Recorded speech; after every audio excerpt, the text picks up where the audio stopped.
Rachel Rose here, talking all things boxing. We're here today at the weigh-in for Conway Liddard at York Hall, and I'm here with Frank Smith. And Frank, I'd love to talk to you about a lot of things, because a lot of things have been going on for Matchroom at the moment, hasn't it? You can talk to me about a lot of things. There are a lot of things. How are you? How's the family? No, I'm very good. I'm very good. I'm good. We're busy, but we're good. Yes, really busy. So I want to quickly go back to Sheffield last weekend, because I didn't get to have a chance to talk to you then. I mean, what an evening. I mean, the thing that I'd like to talk about is the Dave Allen effect. I wrote an article recently, shameless plug, with Boxing News about my frustration with a lot of the narratives in the boxing industry around the kind of holding the O. If you lose the O, you are no longer relevant. People wanting people to retire or questioning their legacy if they get a loss, yada, yada, yada. And it feels like Dave has shifted the narrative about how people can love someone even with an imperfect record. Why do you think that is?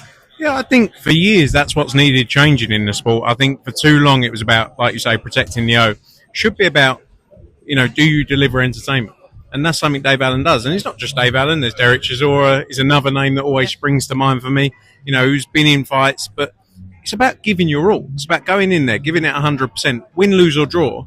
People will still come and want to watch you again. If you give it everything, if you deliver an entertaining performance, people will still come out. Our job is to create nights people never forget.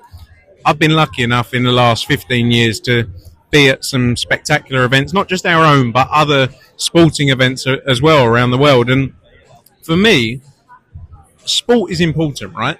But creating moments where people sit there and go, wow, do you remember when we were there? Whether it was, I don't know, San Francisco Super Bowl I went to as an example, something I'm not even involved in, where I go, do you remember that trip we had? Or do you remember that show we went to?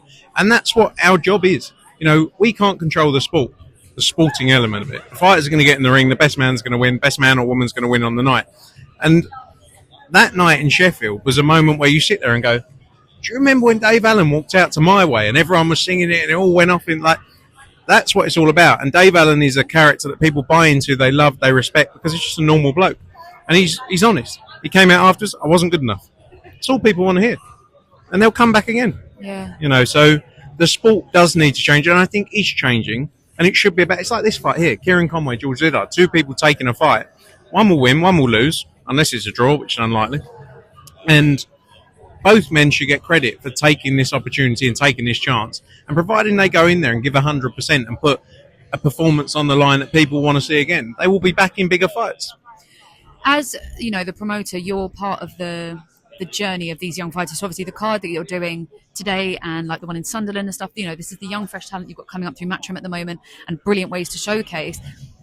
Is it a part of the narrative through Matchroom to remind these young fighters, like, it's not about the win and the loot, it's about how you show up, how you conduct yourself, being your authentic self? Is that something you actually teach them along the way? Yeah, 100%. And you also have to understand that every fighter is different.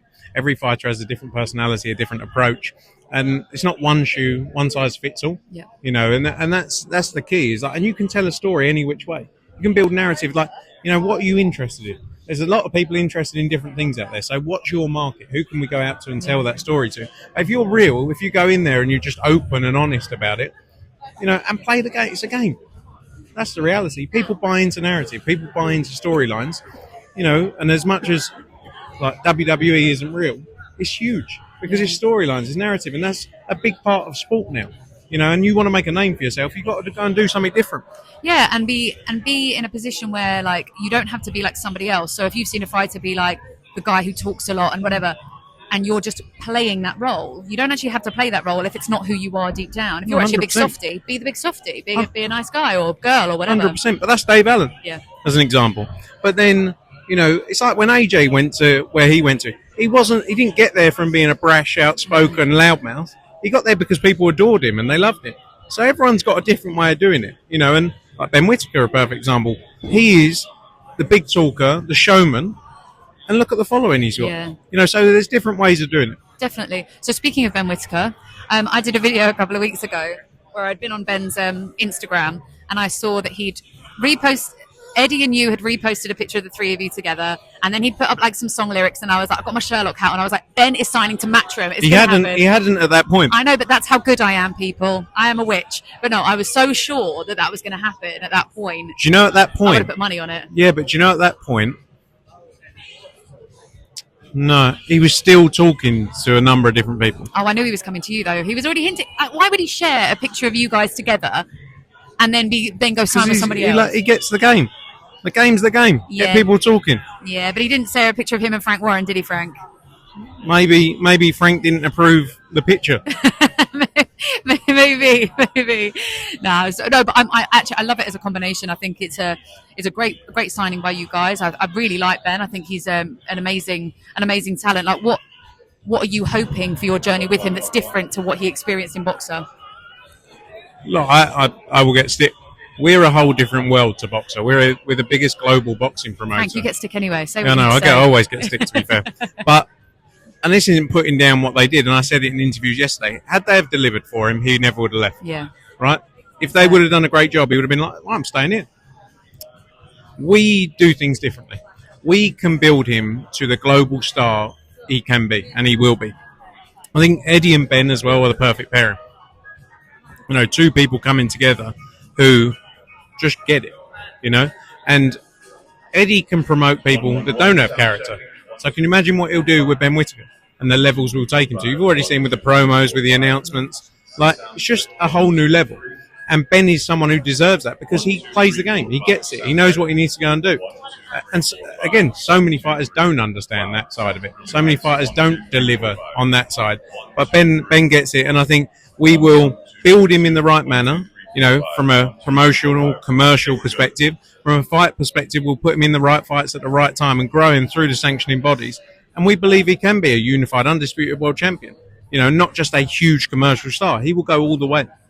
I'm really excited to see that journey unfold, especially, you know, he had the life-altering thing that people go through when they go through a bit of a shock to the system. You know, obviously he lost to Cameron, which was not something that he... Drew with Cameron. Yeah. Sorry, Drew with Cameron. But the fight in general was not his best performance. I think. And then obviously the win after the second fight. You know, he was very emotional in the press conference. I saw him afterwards. He was very emotional. You know, he'd been taking a lot of stick. He'd had a hard time. But I think those are the moments that make a person. So it'll be. You know, I can imagine he's going to really throw himself into this process very differently. And obviously now he's going to come out November 29th in Birmingham. November 29th, his debut with Matchroom. Yeah, I mean, look, I look back at those. The reality is in boxing, you're not always going to have your best night. You're not always going to have a performance that you look at and go, wow, that was unbelievable. You know, people in other sports, football, for example, they're lucky. They get to play 50 times a year. They have a bad game, they play next week. Yeah. Boxing, you're always judged on that last performance. So really, you should judge Ben Whittaker on his last performance against Liam Cameron, not the first fight. Because did he have his best night? No. But did he come back and show what he is and what he can do under a huge amount of pressure? People forget the pressure he would have been under in that fight to go back in there and deliver a performance like that.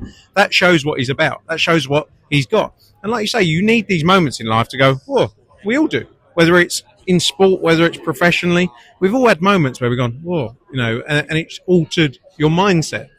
And everyone needs that. You know, it doesn't matter how good you are, how great you are at something. We all need those moments to sort of reset and go, okay, right. It kind of changes the mentality. And I think he's in the best place ever, especially with Andy Lee as well. Yeah, I think him and Andy Lee are going to be great together.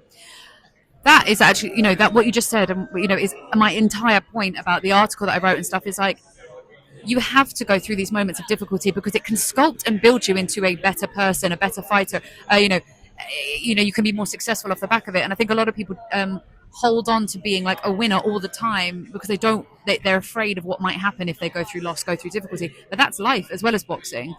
The difference is it's public for them. Yeah, it is. You know, like the majority of people go through life and are judged by people around them who they know, who know them.